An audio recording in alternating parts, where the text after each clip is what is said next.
Ito, isa pa ito dito sa loop ko na producer talaga ng winner. Ito, galing kay paring Philip Chanagit, third sloop. Ito mga kalapatid, so... Nag-produce to ng lap champion, solo clocker ng Santa Ana. Ang angos. Ikaw naglaro, sir? Hindi, si Tol Jonel Oreta. Naglaro siya sa CFU, taga Dolores. Ang angas nung ibon, sir, ano? Solo? Oo, yun ang lahi niya. Lahi nito yung nilipad ni Jonel. Pero yung ibon na yan, sir, may lipad? Wala tong, alam ko, walang lipad to kay paring Philip. Talagang pambreed talaga to. Tapos, sir, ano pang mga ibang naiproduce ng ibon na yan na winner? Yun lang pa kasi yung unang subok. Bali ngayon, susubukan ko ito ngayong susunod na South. Nilagyan ko ng ring ng ARPQ. MacArthur banded yung anak nito. So mga kalapatid, sabangan natin yung mga magiging anak pa nito. Anong kabespernan, sir, sa'yo? Yung nagbigay ng panalo yan? Nung magbigay ng panalo ito sa akin, ang pair nito, Victor Lim. Ito naman kasi, ang base naman ng 100K, Victor Lim din to eh. Yung BDB ni Tergiselis. Tapos, BDB ni Sir Luis. Sir, pwedeng malaman pala bakit 100K na itawag dyan sa bloodline yan? Base kasi kay paring Philip, kanya kasing ibon talaga to, itong mga 100K na to. Nanalo siya no ng South, 100K ang premyo. Nanalo siya ng North, 100K din ang premyo na nawala na yung premyo, nawala na yung club eh. Nawala na yung nagpalaro. Yung mismong ibon, lumaro, North and South, parehas champion. Oo. Bihira yun, sir, ano? Galing naman yun eh. Ang trophy nun, napakarami ng trophy nun sa kanilang bahay. Tapos yun nga din pala, sir, naging mentor mo, no? Oo, siya talaga. Sir, baka may magtanong ng viewers natin eh. Mag-out ka ba ng mga magiging anak pa nan? Sa ngayon, hindi pa muna kasi wala pa uli eh. Kumbaga gagamitin ko to, piniprepare ko siya sa North. Bale, bibreed ko muna siya, panlaro. Pag siguro yung proven ko na talaga laging nagwi-winner, yun, saka lang ako pwedeng mag-out. Kumbaga ikaw din para dito, sir, hindi ka basta-basta nag-out. Kumbaga gusto mo yung solid yung makuha ng buyer mo. Oo, gusto ko solid. Kaso, hindi naman porke solid na yung naibigay ko, magpo-produce na rin ng champion, magpo-produce na rin ng talagang magaling. Depende yan sa mag-aalaga. Sa bagay. Kung super ang ibon mo, ang alaga mo naman, kumbaga, alatsamba ka lang.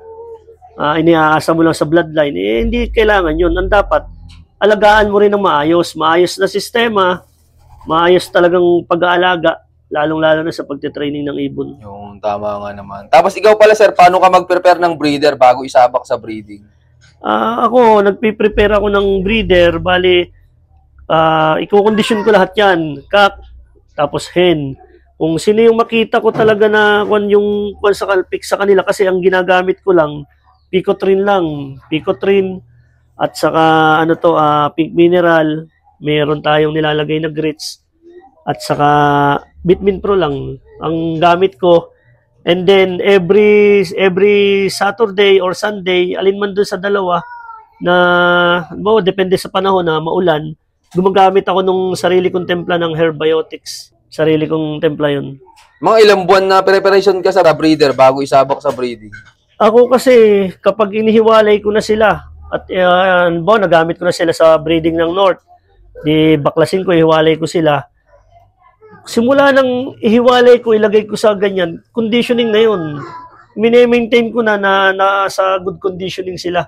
Bali, nagpa-flashing ako. Una, purga muna ako, deworming, flashing, then liliguan ko sila.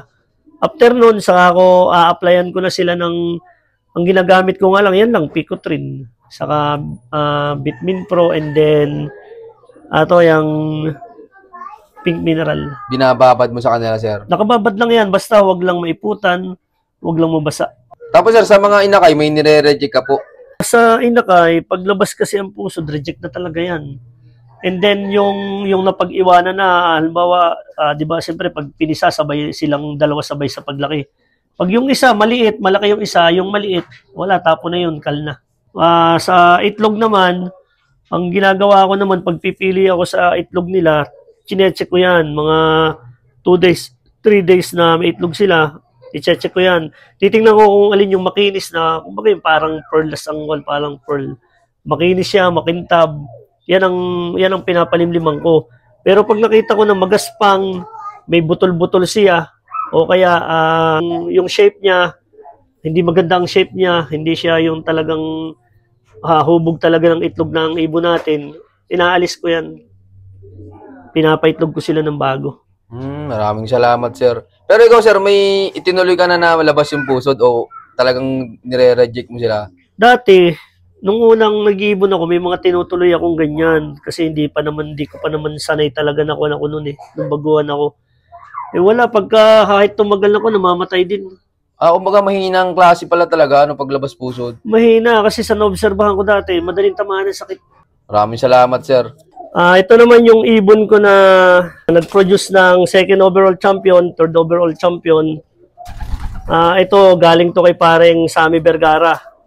Crack 52. Tumakala pa din, isang angas Gandang ibon pa. Ang kani pareng Sammy sa akin, Crack 52, cross niya daw ito sa John Arden. Anong ka-best pair nan, sir? Ang best pair nito sa akin, na doon sa kabila, Crack 52. Pero ikaw pala, sir, may sarili ka bang mix ng patuha kapag sa breeding? Ako, ang mix ko lang talaga, yun lang, yung hagibis lang na breeder mix, ang nilalahuan ko lang siya ng sa flower. Sa flower lang, yun lang gamit ko. Hindi ka na nagamit, sir, ng pellet? Nagamit ako ng pellet kapag may YB na sila. Mga 2 weeks na may pellet o hanggang 3 weeks. Ngayon, kapag naman yung mga YB tumutuka na, ibinubukod ko na sila pero meron pa rin silang pellet, bali 50-50 ng breeder mix ng hagibis. Yun ang gamit ko. Kasi kapag may pellet, kumbaga, madali niyang ma-absorb yung protein na kailangan niya kasi madaling matunaw, madaling ma-digest.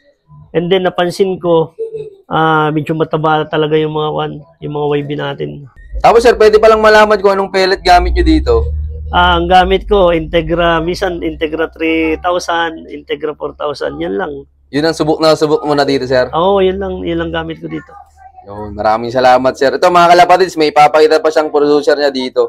Ito palang ibon na to, DC Verbrugge, si Masculado, may nai-produce pa nga pala to. Bale, yung 2nd overall champion ko ng MacArthur, si Sola, ito yung tatay. Mga kalapatids, Bale, North and South, nagpo-produce siya. Yun Yun ang magandang breeder, sir. All around, Oo, halos naman nandito North and South talaga. Di yung salang mo, sir, ng diretso na. Kunyari, pang north hanggang pang south na yun. Sila pa rin. Tinitigil mo lang. Tinitigil ko pagkatapos ng north na breeding, pahinga na sila. Ngayon, pagdating ng south, sila uli. Okay. Bali, ang ginagawa ko naman na test pair dun sa iba, yung mga bago kong gustong susubukan, silang pinagsasama-sama ko. Yung mga subok na, sila na talaga.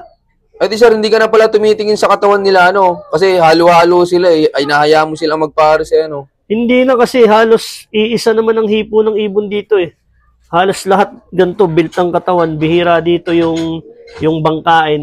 Bihira ang ibon ko na bangkain. Halos dito talaga, mapa small and medium size. Ganito ang mga katawan nila. Lalo na kung may pasok na ng Verbruggen. Maraming salamat, sir. Tapos, sir, ano mabibigay mong payo sa mga viewers natin yan na bibili nung gagawin nilang materyales? Gusto nyong mag-umpisa talaga, mag-umpisa na kayo sa tama. Mag-umpisa na kayo sa maayos na linyada. Ngayon, kung gusto nyong kumuha ng maayos na linyada, marami dyan. Yung nakikita ninyo yung kanilang mga achievement, performance ng mga ibon nila, yung taon-taon nagwi-winner sila. Hindi man sila yung mag-winner, yung mga nakakuha ng ibon sa kanila, nakakapagpa-champion. Doon makikita mo na consistent, magaling ang linyada, doon kayo mag-acquired. Maraming salamat, sir.